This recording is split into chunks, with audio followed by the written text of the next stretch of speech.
Thomas has a few things he would like to say about fake news and fake justice.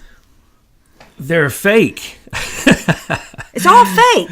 I love that a federal court, ruled that the president infringed upon the rights of Jim Acosta, the accoster. This is so absurd. It shows that the war that has been engaged is going to have battle after battle, and that it will simply demonstrate to us a parade of stupidity, a three-ring circus of Democrat insanity. Now remember, when you say mainstream media, you say Democrat Party. Those are the demon rats. They are, in fact, controlled by one monopolistic, basically racketeering organization. And they are all controlled by what comes across their prompter through one company. And that company is directly connected to Dianne Feinstein's husband, Richard Bloom, through Avid ISIS management. And then the 6 corporations that rule the mainstream media, well, they all work together in a monopoly to present to you what used to be the very thing that controlled the presidency.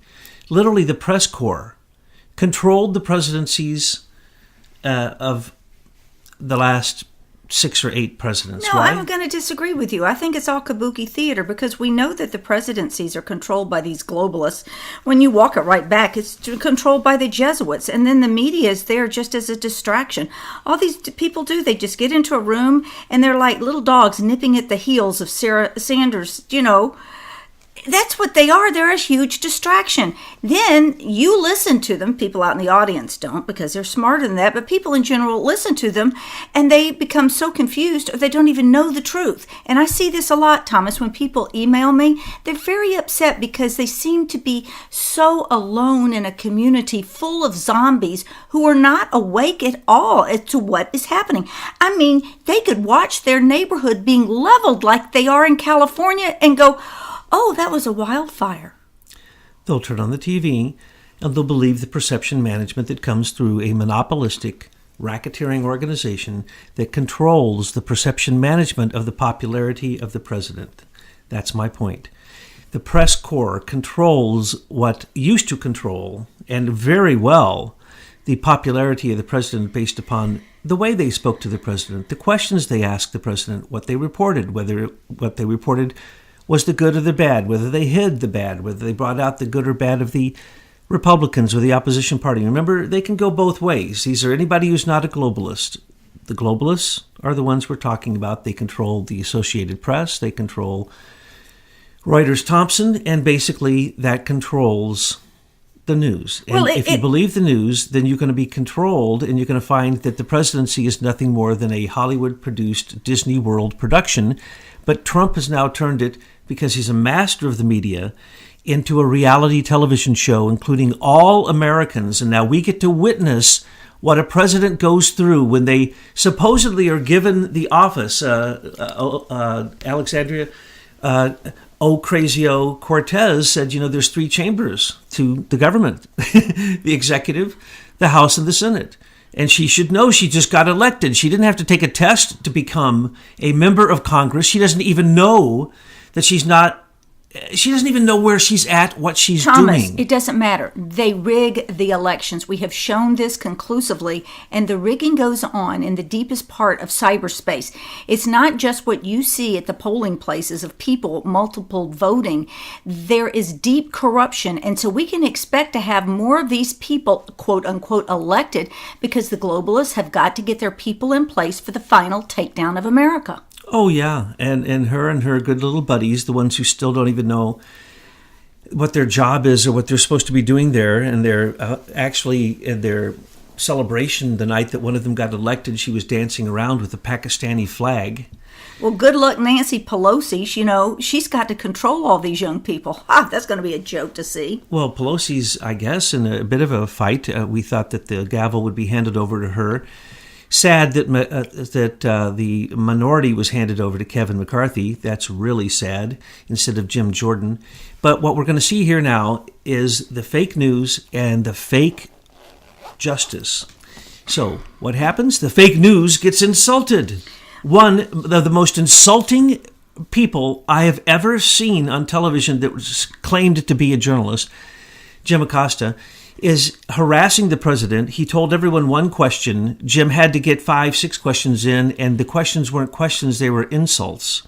When you ask somebody, are you still beating your wife? That is an insult because it actually accuses them of something. And that's what all those questions that day were. One of them, literally, one of the questioners basically said, since you are a white supremacist, I mean, the insults that were being thrown at him that day. And what did he do? He beat all of them down, stayed as long as anybody could possibly have stayed, and beat them all down. And when it goes to court, what did Obama used to do? Oh, he'd take it to another federal court and get that previous court ruling overruled. Well, Trump can do that, but a lot of times these things are going to have to go to the Supreme Court. And now, unfortunately, for the Democrats and for the globalists, it may not go the way that it used to. And the antitrust investigations through the FCC and otherwise, and other agencies looking at what we have been saying is a monopoly, which is a clear monopoly that breaks all broadcasting rules because what they're broadcasting they know to be false. And they work together in a group. So therefore it's a conspiracy. So that's RICO. People are going to say the NDAA allows propaganda on Americans now. No longer. Trump took it out of the NDAA. That's why I want you to point that out. And the other thing is remember Trump had an executive order right before the elections, and he said there are going to be consequences for election meddling. Is that correct? Oh, yes. No. Okay. So Mitt Romney, are you still rigging elections? We're showing the president, we're showing the folks who care to look that the Optech software is all wrapped up around Mitt Romney. And if we can't take that corrupt Bushite down because of his corruption and his involvement in election rigging, then are we going to be able to do anything about election rigging in this country? Well, also with Hillary, her involvement with Intrust and her friend Jerry C. Jones and Richard C. Walker and all the different things that are involved in the manipulation of the digital man-in-the-middle election corruption points at a number of these people that should be taken down. And yes, we'll see in a few weeks, even though I believe that he is, for sure, Kristen Nielsen is out because she didn't do a good job on the border. She didn't do a good job on the elections. No, she did what the globalists wanted her to do, to make sure that the border stayed weak and that our elections were thoroughly rigged. And we gave her plenty of notice, too, in written form of all the rigging that's going on. But what did they do? They met our comrade Christopher Strunk with a Secret Service agent and told him to go his merry way. They're not interested in what citizens have to say. Obviously, and I'm happy then that she's leaving. But Mike Pence, he was also given this. What is he doing? Now, when is this report due? Today is Tuesday. It's 14 days after the election. Is this when the cabinet was supposed to come with their recommendations or their summaries of what was going on with the elections? Well, he said 2 weeks after the election. The election's still not over. They're still counting votes. Oh, I see. People's seats are still being decided as we speak, because of the election rigging, corruption, because the system is broken, and the same broken? states... It's not just broken. It's outright theft.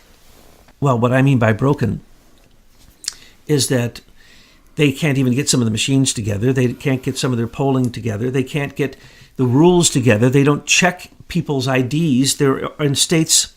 All done on purpose because with this kind of chaos, they can put people in like they're young socialists.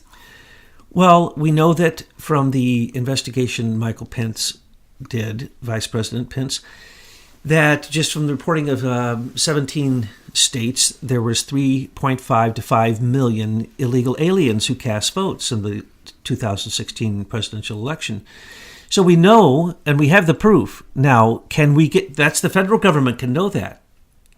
Elections are in the hands of the state, and even then it's in the hands of we the people. We the people are the ones who are supposed to secure a voting system that's fair and free. And at this point, it isn't free. We actually pay for all that stuff, and we pay who? The rogue CIA started with good old Lord Malik Brown and Jimmy Carter down in Venezuela when they developed Optech. And so we're still paying Optech. So Jimmy Carter walking around is still getting his piece of the pie to every single election that is rigged in basically the globe, anywhere that the rogue CIA or our CIA or our forces can, and the United Nations forces can get in to meddle in elections, which is every election, by the way. The United Nations meddles in every election and oftentimes declares them illegal simply because of their exit polls.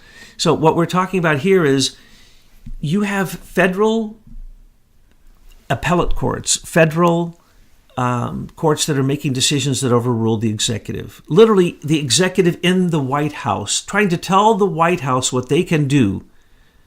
They don't have to have pressers. If you remember, they were so rude to him at the beginning, it was just horrible. Listen, this is what I don't understand. There are 3 branches of government in this country, and the executive branch, President Trump, is equal to the other 2 branches. He doesn't need oversight in this way from lower courts of his executive actions.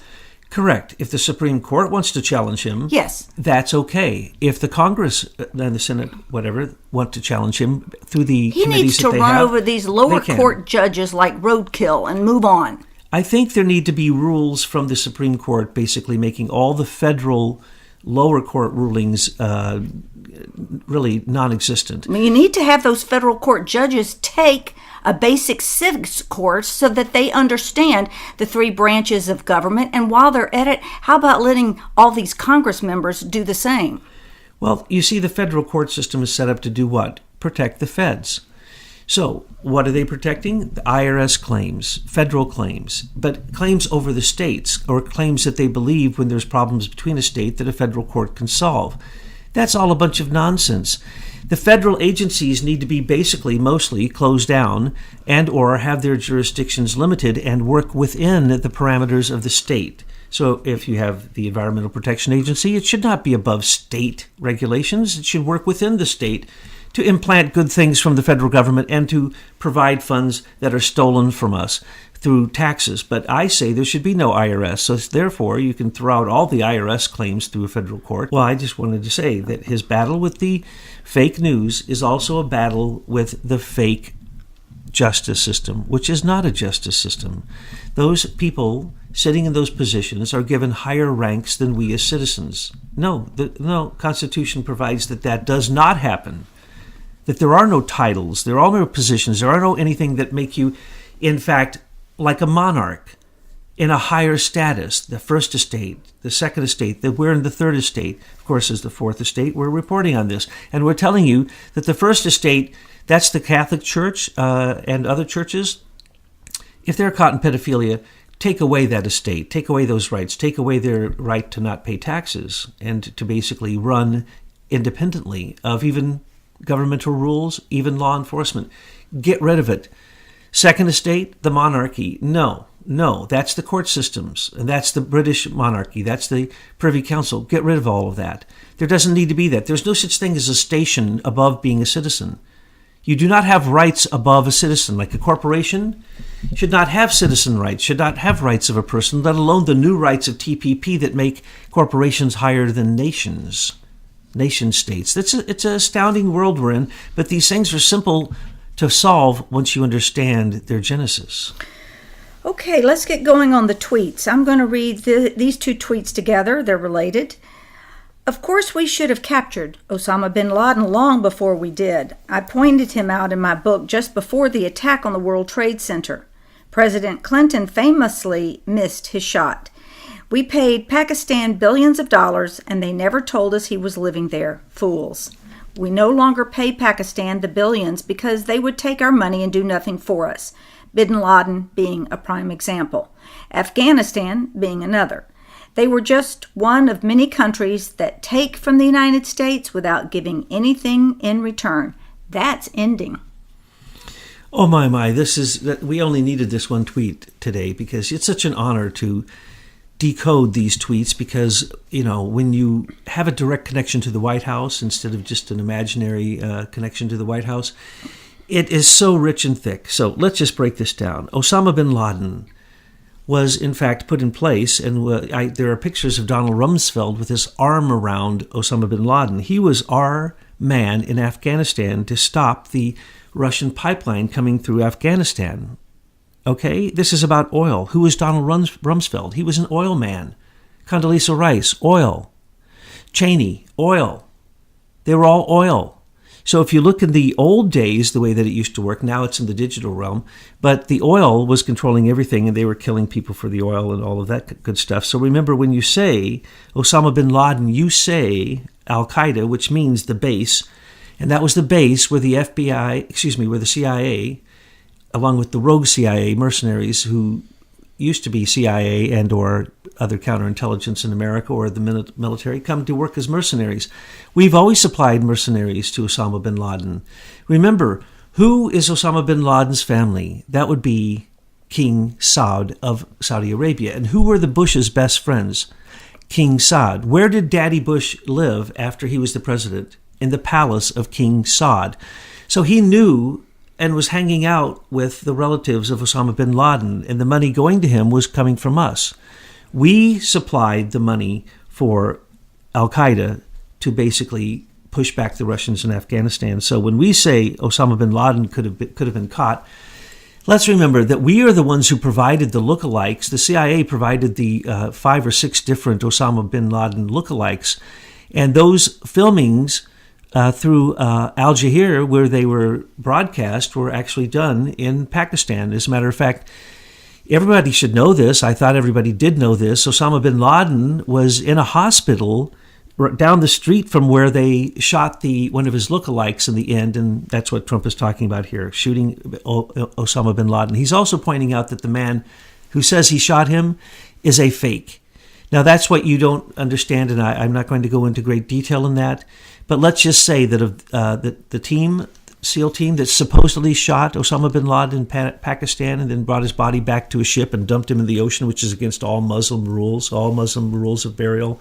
Insane. And why are we allowing Sharia law now to overrule Congress? You know, it used to be, well, it's always been for all these years, that you couldn't wear headdress on top of your head. And now we have some congresswoman getting approval to wear her rag on her head. What's that about? Does that mean that people can go in and wear their MAGA red hats? Is this the encroachment of Sharia law into our law? Oh, yes, it's happening everywhere that you get any Muslim community. That's their intent. Their intent is to overwhelm, to overpopulate, and then make sure to push their rules on yours, saying that it insults them. They're using their religious rights. Here's what you need to do. No more religious rights for anybody. No more. No more protections that give you the right to encroach upon U.S. constitutional laws. And if you do not come here to be an American, then do not come here. And it's as simple as that. Don't come here as a refugee in a caravan with your flag flying in front of you and saying you want to be American. Now let's go back to Osama bin Laden.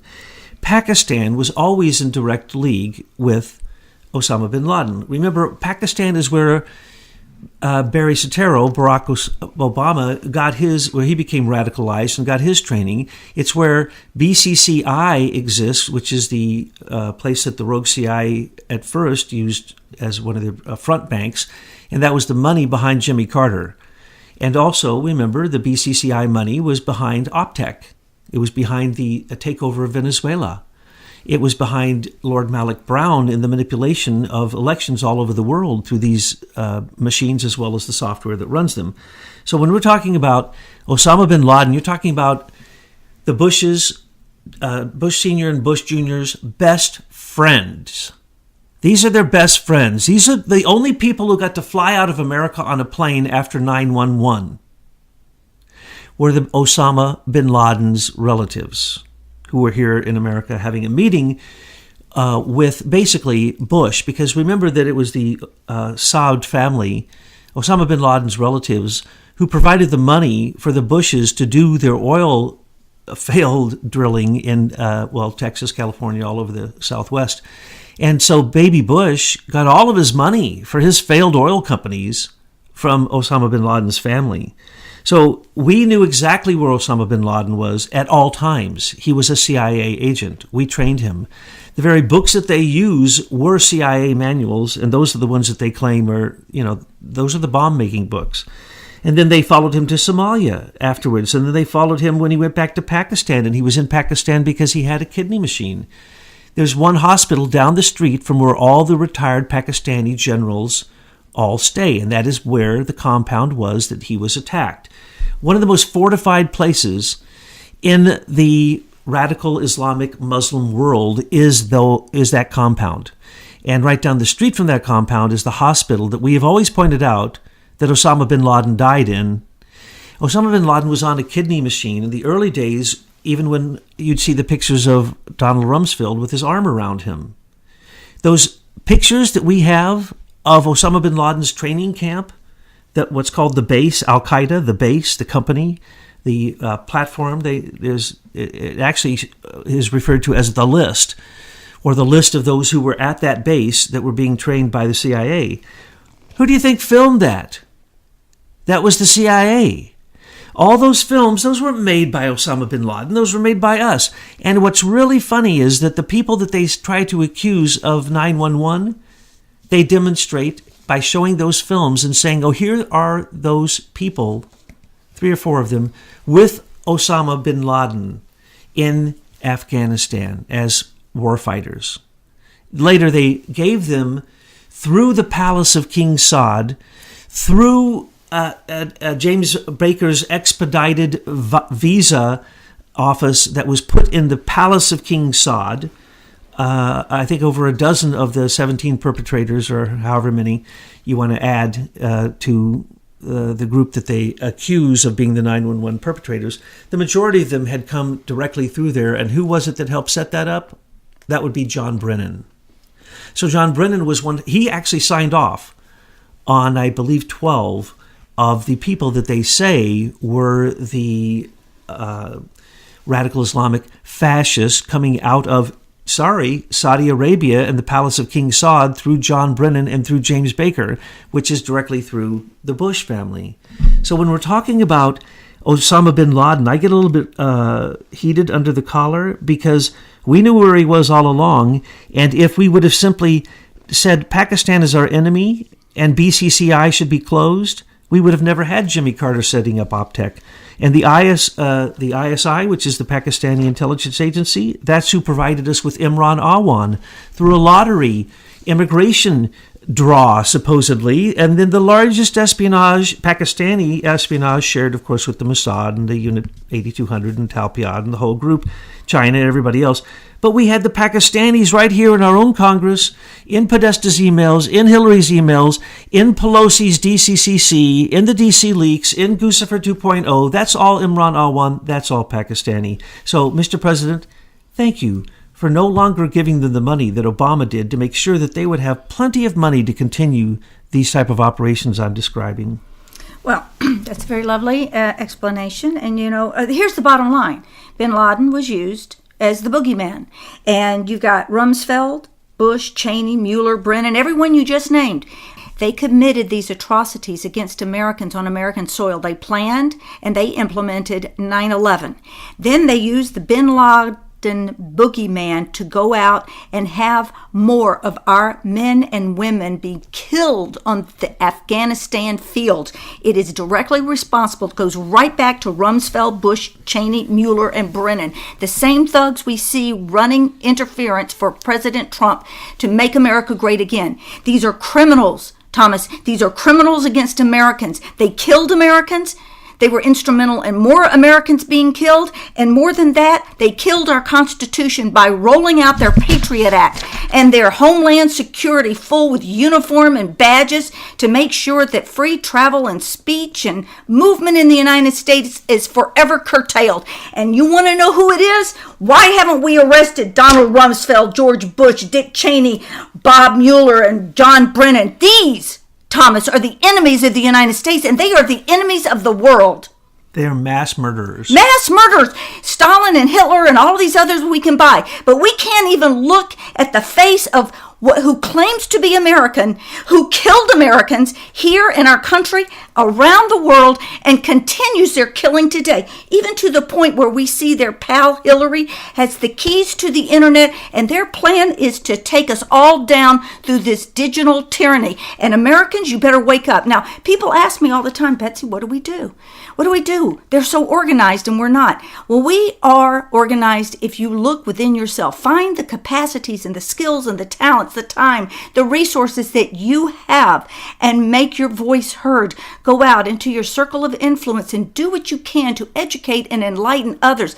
People need to see that these are Americans committing treason against us. On 911, when I could obviously see that it was a controlled demolition, and I said such to people, I was considered treasonous. They wanted to kill me. They wanted to kill me for the thought that there could be such a thing happening on American domestic land against Americans. Sorry, folks, it's been happening for a long, long time. These are murderous people. Obama killed 2 million people with bombs. Don't forget Susan Rice. I mean, the women are just as much involved in this. Samantha Powers, Valerie Jarrett. It's all this nasty group of people that are trying to kill America, kill Americans. I mean, look what's going on in California. Don't tell me those are wildfires. That is an attack on America by these globalists. Susan Rice, when she was in charge of all of Africa, which no one ever was, Obama put her in charge of all of Africa. I have attempted to figure out how many millions of people she was responsible for killing personally. At least 4.5 million people I can track. And she was 100% personally responsible for those troops being given, for the money, basically U.S. aid, fake money, to protect U.S. corporations, all oil corporations, or in Africa, other resources, natural resources. But basically, she was responsible for 4.5 million people being killed during the Obama administration. Hillary Clinton was part, of course, of the Arab Spring and part of all the bombing when she was there. So she was part of that. We have 58 million refugees, many of whom are dying or coming up missing in human trafficking. And so I can't give you the full numbers, but during the Obama administration, we are talking about the fact that history will look back on this time and say that Obama was right up there in the league with Stalin. Right up there. This was a pogrom. This was an attack without any congressional approval. 8 wars on 8 countries, nonstop bombing for 8 years, killing 2 million people minimum, 58 million people and refugees, which we all then, Americans, paid for out the teeth for those refugees through the United Nations and bringing them also into our country. And because they own the media platform, regular Americans will not hear the truth. And when you have talking heads like Mike Wallace and even that pathetic little Jim Acosta, all they do is run distractions so that the people cannot hear what's going on. They are as much a part of this takedown of America as any of the people I just listed. They may be worse. Was Goebbels, the minister of truth, the Nazis, the SS. Who was worse? It was a small group of people who controlled even the entire military. And that's in America, that is called the Senior Executive Service. And they are military. They're the top dogs telling our military what to do, though they aren't even qualified to do so. They're just like the National Socialists. Now remember, what is Ocasio and all the others? Bernie? I like that. Ocasio. She is a what? She's a socialist. So National Socialist, call it what you want. Populist Socialist, call it liberal socialist. Socialism. Where does socialism lead? It leads to Franco in Spain. It leads to Benito Mussolini in Italy. It led to Hitler in Germany. It led to Xi right now in China. It led to Vladimir Putin, who's really kind of a despot. He's a kind of a gentle oligarchic despot, but still he's a despot. What does it lead to when you give such supreme power to people like the President of the United States, like the Bushes, like Clintons, like Obamas? It leads to them killing people, mass murderers who stand before you with the support of the press and tell you that what they did was good. Nothing was good about Iraq. Either one of those two wars, we did not declare war either time. No, the U.S. Congress did not declare war in Iraq. Well, they've already stripped America of everything, including its ability to wage war or not. And in the short run, people cannot see these things, just like they couldn't see Hitler was evil. They thought Hitler was a good Catholic. The Pope supported Adolf Hitler.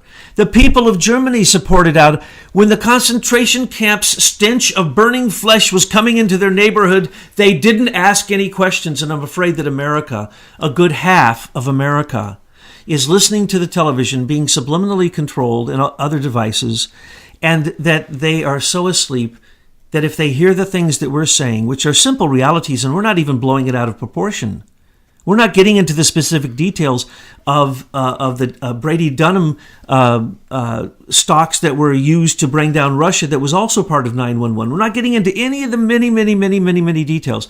We're giving you a general overview that if you can't see that, you need to pinch yourself and wake up. Well, luckily, it doesn't require everybody to be awake to win. It's the force of consciousness that changes history. Listen, it comes down to one person. I never say listen, but I'm saying listen now. One person can change history, and that person may be listening to this broadcast, may not be anybody we know. And we see this happen all the time, that people contact Betsy and her team and say, oh, by the way, I did this magnificent thing. And they say, well, we didn't even know. And he says, yeah, I've been doing it for a long time. That happens all the time. One person can change history, and does. If you look back at history, it is not a bunch of dates.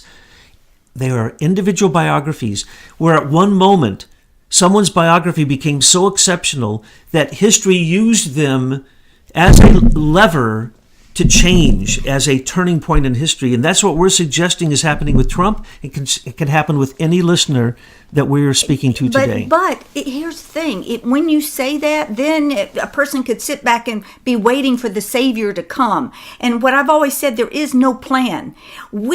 Individuals have to work their own plan. And you have to look at your circumstances and see what you can do, and not do it because of some heroism that you might imaginarily envision down the road. I know I butchered that sentence, but it's about what you do within your heart and your consciousness to make yourself a better human being, and then make those or provide an environment for those around you to have a better experience of being a human being. And that's where it begins. That's right, Betsy. And as we've talked about so often, it's about reaching a critical amount of people so that there is critical mass. And that is consciousness. But it's also what you do. What you do is your consciousness. What you do is your religion. What you do is who you are and who you will become. And so whatever you're doing, do it with your whole heart, and do it like Donald Trump is doing it. You notice he's getting some gray hair, and now for the next 2 years he's going to be in a pitched battle. And if he cannot change the mainstream media, then no president from him on, and I think he'll have a second term, and he'll continue the battle, and his MAGA followers, which will be changed into probably its own political party, will in fact continue this battle. But we have to stop the globalists from dismembering America. We have been reporting to you through Betsy's genius of Circle Awareness Month, Crown Agents Awareness Month, SES Awareness Month. As we brought these things, those groups collapsed. They faltered. And in some cases, they're in court cases which they cannot get out of. Why? Because of critical mass of consciousness. And it wasn't necessarily because of us. It was because everyone at the same time, like with a good invention, it appears 3 or 4 places on the earth at one time, literally at the exact same moment. That's what's happening, folks. And you're part of that movement. So don't let the movement down. Do your part with your consciousness and with your actions. The fake news is showing old footage of people climbing over our ocean area fence. This is what it really looks like. No climbers anymore under our administration. And what you can see is on the American side of the fence, there is this razor wire thing that is as tall as the fence. In the old days, if you put up a picture without a caption, without a date, then you would get in huge trouble in broadcasting or in printing in newspapers. You'd have to print a retraction. Did we not all see the same fake pictures, even videos, that purported to be people climbing over the fence. And so Trump had to show the fake news once again. Here's what it looks like, folks. Nobody got over. That is a lie. So that's the kind of thing that we used to call yellow journalism. It's propaganda. It is a monopolistic, racketeering manipulation that causes national security issues, which of course go against all broadcasting morality, ethics, and therefore it is against the law what they did. And the wall, well, that's going to give the Democrats for the next 2 years, the spotlight is going to be on them. Are you going to get together in the House, Miss Pelosi or whoever it is, that hopefully someone whose teeth aren't falling out of their head and knows who the president actually is by name and by year, because she doesn't. But whoever it is that's leading the House, they're going to have a spotlight put on them about what they're going to do about this wall, the money for the wall, as well as they are basically supporting lawlessness if they do not build a wall when caravans, literally 5 million people have now said that they're going to join caravans and come to America before the wall is built. 5 million people, that's all being supported by Russia and by China through Venezuela, and it is a movement. Okay, and we had some tweets about the Christmas tree arriving, and there's some videos in there. If you go into the link that I leave always at the in the description box, you can go to a page where we have the tweets and some other items for you. And the final tweet for... Oh, you want to say something about the Christmas tree? Of course I do. Okay. I want to point out that hardly anyone remembers what a Christmas tree is. And the fact that there is a Christmas tree, I just want to say, it is a Christian Christmas tree. That is not a Buddhist Christmas tree. It is not a Confucian Christmas tree. It's not a Taoist Christmas tree. It's not even a Muslim, a Buddhist Christmas tree. It is not a Jainist Christmas tree. It is a Christian Christmas tree. Lord God Almighty. We get to be Christian again. It says it on our money. It says it in our Constitution. God. It doesn't say Allah. It doesn't say Brahma. It doesn't say Muhammad. It doesn't say Confucius. It says God. And it doesn't have Sharia law all in it. That's exactly where I was going. And I'm tired of this creeping of Sharia law. Folks, call it out. When you see it creeping up towards you in whatever way it is, call it out. And soon, someone with a offense to their delicate religious sensitivities will say that they don't want that Christmas tree with lights on it because it creates, or anything that reminds them of anything religious, of course, anything religious like a manger or a cross or the Ten Commandments or anything. No. Can't have any of that. We can only have that one particular religion's choices. Now, I want to point out, what is the Christmas tree? When Adam and Eve when they were kicked out of Garden of Paradise, what happened? They left Eden and they went out to the east of Eden and they built a house. And they had a sprig. And that sprig was from a tree of the Garden of Eden. And they put it on top of the house. It was called a topping tree. And that tree grew. And it protected that house. And it was very important to them. And so today, you don't see this. You see it in Europe, that when you finish a house, you cut down an evergreen tree because it represents the tree of life, which is this sprig represents the tree of life, and you put it on top of your house as a Christian, also Hebrew, reference to the Garden of Eden. And so we have a Christian nation. Sorry, folks who don't understand that. And if you don't understand that God and Christianity, Christ, that means Jesus Christ. That means, oh, that's right. It's not a happy holiday. It's happy birthday, Jesus. Let's go back to that. Maybe you don't want to be in a Christian country. Maybe you want to be in a godless country, one that has nothing, one that is Buddhist, one that is whatever. Choose your country as you please, but please don't attack what you should have agreed to when you realized that you were a citizen of the United States of America and you woke up and realized that you were in a Christian country. And the last tweet. I hope the discovery and eventual recovery of the Argentine submarine San Juan brings needed closure to the wonderful families of those brave missing sailors. I look forward to hearing more from my friend, President Mauricio Macri in Argentina later this month. No president has ever been more sensitive to the military, even those who had been generals in military. Trump is so sensitive to those who put their life on the line. And I think that is one of the most noble things. I've not seen that in a president. Obama had absolute disdain for soldiers. He completely destroyed our entire military. He used it up. He got rid of more admirals and generals than anybody. He would set them up and fire them. He would create nonsense, say pornography was found on their computers and they'd be gone the next day. The military was under attack during the Obama time. Those 8 nations were under attack. All of our laws were under attack during Obama, and that has all completely been changed now. And so I just want to salute, as an ex-military person myself, our president and say thank you for the respect that you show to the military, because I'll tell you what, anybody who's ever been in the military, who's ever seen someone put their life on the line and lose it, died for their country, it gives you a completely different perspective. And Trump has that perspective without being a soldier, which is very, very